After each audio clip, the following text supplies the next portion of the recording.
Hello there, what's up? I'm Jason and this is The Tube, meaning we're gonna have the time of our lives. That's our lineup. China attacks Apple's cloud, Microsoft to announce a smartwatch, the hoverboard is almost here, cable TV is practically dead, our worldwide weekly startup report, the social watch, and more. Let's start. China got its first official shipment of new iPhones last week, but a new report from web censorship watchdog Great Fire indicates Chinese users may be facing an unpleasant surprise when they try to connect to Apple services.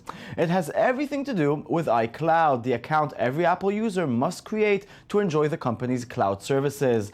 As of last night, the Chinese firewall is blocking all local connections to iCloud.com, redirecting those connections to a dummy site designed to look exactly like Apple's login page. Because the attack is taking place at the level of Great Firewall, it seems likely that this is an attack by Chinese authorities, meant to harvest username and passwords. That's rather evil, China. Bad China. Stop China.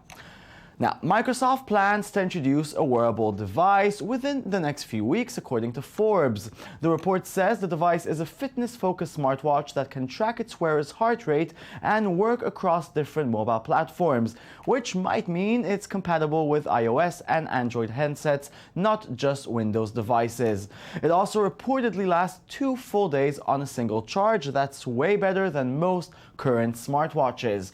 In case you can't wait, well, you can go and try Get Spot. That's Microsoft's attempt at smartwatches back in 2006. You had to connect it to a computer to get the data you wanted, but hey, Spike Lee, well, he wanted one.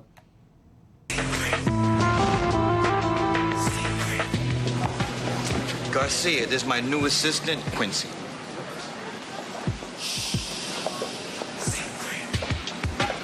Why are you staring at your watch? Well, this is no ordinary watch. It's been telling me my stocks have tripled. The Rembrandt I've had my eye on is now on auction. The sports team you love just lost again. Sorry. We always lose. And my horoscope says that there is a 3 of a kind in my future. You play poker? I play a lot of things.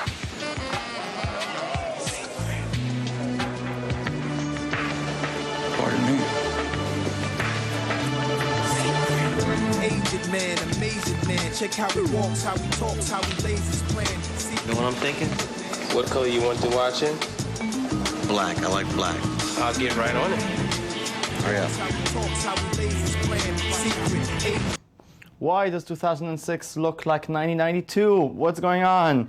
Okay, if you're a regular viewer of The Tube, you know how much we want a hoverboard, and we're getting closer and closer to getting one. A small American company has now built what it's claiming to be the first real hoverboard since Marty McFly's put the idea in everyone's head. Hendo's hoverboard really does look and move like the real thing, but there is, as there always is, a catch. It uses electromagnets as a propulsion system. That means that it requires a metal surface to operate, so don't expect to just leave your house and start hovering down the road. Now Hendo is raising money to continue their project via Kickstarter. If you have $10,000, this is your chance to hover. Or you can give us $10,000 and we can hover for you. You know you want to.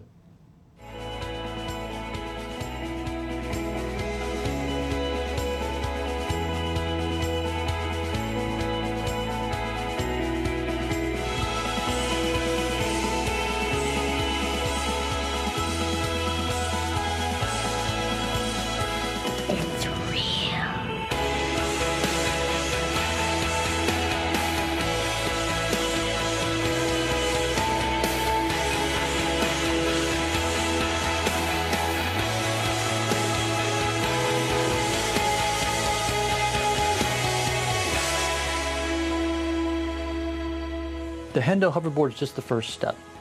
It's a proof of concept, the simplest path for demonstrating our new technology in a way everyone can understand. It's a dream realized. When you support our Kickstarter campaign, one of the options is the Hendo Developer Kit, the white box. Inside, you'll find a hover engine that you can use to hover whatever you like. Okay, lovely. And now it's time for our worldwide weekly startup report. And for our Worldwide Weekly Startup Report, we have our journalist, our loved one, Shai Rengel. Good evening. Good evening. Okay, so what have you got for us? Let's talk about your iPhone, because I have inside information that you broke your screen once on your iPhone. I have and tantrums. It was. I do. It was a very traumatic experience. A lot of people have that, and now there's a new thing that can protect your iPhone, which called the seismic, and it's been built to bounce once it gets into the ground. And they promise that if you'll drop it from a 3-meter high, nothing will happen to your iPhone, not a scratch. It's very big. It's kind of like putting a monster on it, but the technology itself is pretty amazing, and it's supposed to bounce once it's getting to the ground, not bounce back into your hand. The glass looks, if it bumps into a corner, or I bump it into someone's corner of the face. It can happen, but it's very most of the drops are on the side or on the top. Even if it's on the top, it's supposed to bounce back. But my question is, Yeah. how come the phone manufacturer, Apple for this example, doesn't make a phone that doesn't break so easily? They don't want it to be that big and that humongous and look that ugly. It looks ugly, and phone companies don't want their own equipment so people to look. that buy this phone for that amount of money, will they make it ugly and big just for its safeness? There is a market for that, but most manufacturers prefer that you buy a thing to your phone, because it makes you invest in your phone, and that means that you like your phone. And this is the way they think. Let's move on to a very neat project called Kike, which is a Roomba with a projector. Wow. That sounds like While cool... it's cleaning, it projects? No. It's a Roomba, which means that it hovers around your house. It looks like kind of R2-D2, which means that it's a robot that you can tell him where to go, and he has a very smart projector and a 3D sound system, and it can be like the projector that just move around the house, and you say to him, I want to watch a movie on my living room, and he'll come and he will adjust itself to your wall or something. Yeah. And how do you not fall in love with him or have human emotions towards it? It doesn't talk, so It doesn't talk. Yeah. And you can't talk to it. no, it doesn't have Scarlett Johansson's Okay, voice. I got it. But it cleans and it projects TV anyway. It doesn't clean. It can be used against you because it has a camera of its own, which means that you can follow people with that thing. We don't like that. No. We don't like that. Okay, let's move on. Let's go to the snapshot, which is one of those ideas that are both stupid and brilliant. And it was developed by a guy that wanted to just make shirts out of everything. And he says that he has a technology that can print any image you want on a t-shirt or a sweater or things like that, and it's a one-in-all printing, which means it's supposed to look like a real picture. It's a very hard thing to do on printing. It looks really, really good in this little video we're seeing here. Yeah, although most of the shirts look ugly. No, they don't. But the technology looks great, and the app is very simple. It just shows you the way the shirt is supposed to come out. And that's it. They will send you the shirt because they are the only one who's printing it. But still, it's a very cool concept, and if it works, it's supposed to be really big. But it's still... you need to send it to one manufacturer who will send it to you. It's not a real thing. Pricey. I want an app that can print my shirt at home. I want to put a shirt into a printer and just go with it. It's too complicated for me. I want to wake up with all the shirts I dreamt about under my pillow. We need to develop that. Okay. Let's move on. Let's go to Karen. Okay, let's. Karen is a very creepy but very interesting way to tell a story. It was developed by a art group that wants to tell a story in a very different experience. So they developed an app, which is Karen. You're supposed to go with her and see what she does, and she's a character. I say let's see a little bit of her, and then we can talk. Okay. We want you to meet Karen. Karen is a life coach who wants to be your friend. Day or night, you can catch up with her for a bit of personal time. Karen interacts with you in a way that hasn't been done before. It's a mix of storytelling and games that is intimate and personal. I thought so. You're just like me. In the background, we're using a bunch of psychological tests. As you chat with Karen, she gets to know you, and the story adapts accordingly. We're interested in how governments and large companies such as Facebook are collecting data on us without our consent. As artists, we want to find a way that's playful and open and fun to use that data.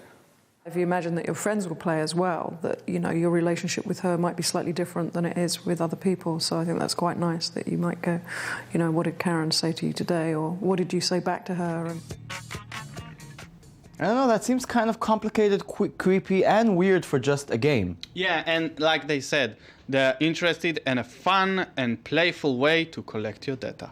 If the game is collecting a psychologist test on you just for you to play and connect to this character, it seems like it's maybe a bit too much, but it's a very interesting experience.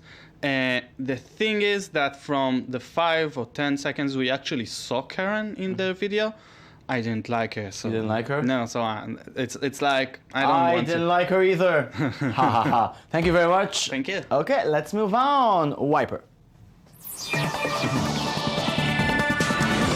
Google are still looking for ways to make their Google Glass look like something you'll want to wear and won't feel like a douche or weirdo while doing it. So they gave a pair to musical artist and hipster community Pilestone, FKA Twigs, possibly the breakthrough star of 2014. And now Twigs released a new video she directed where she's just trying to make Google Glass look awesome or really weird or both. Well, nice job Google, but still, nobody wants one.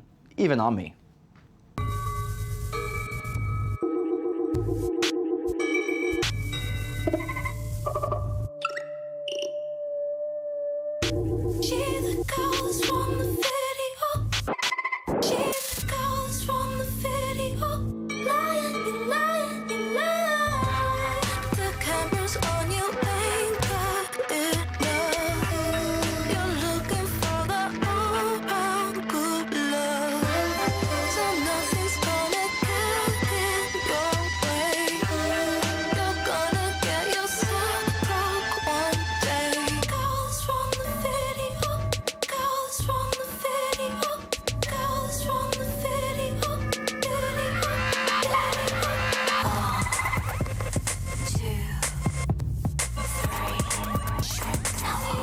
Well, I want to know how to Vogue like that with my hands, but I don't. Well, FKA Twigs, you can teach me someday.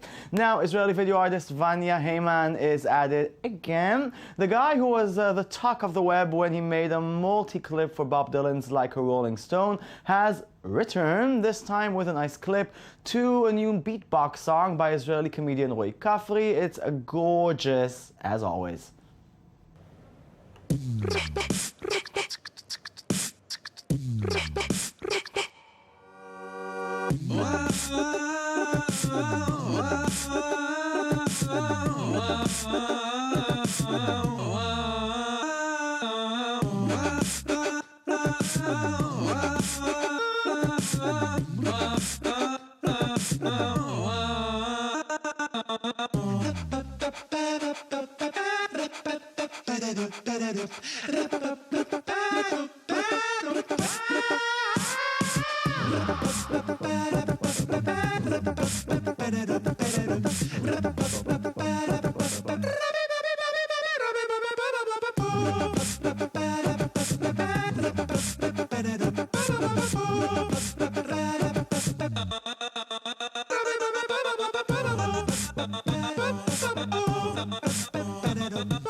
Okay, so I obviously looked online to see how he made it, and he filmed people and then he put the mouth of those people. It's really, really brilliant. He does the special effects himself. He is brilliant, and that's it.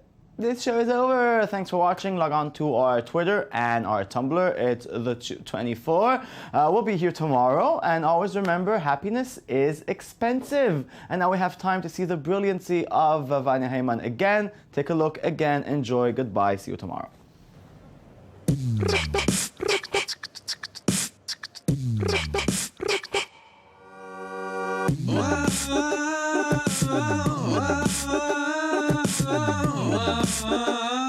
Wow.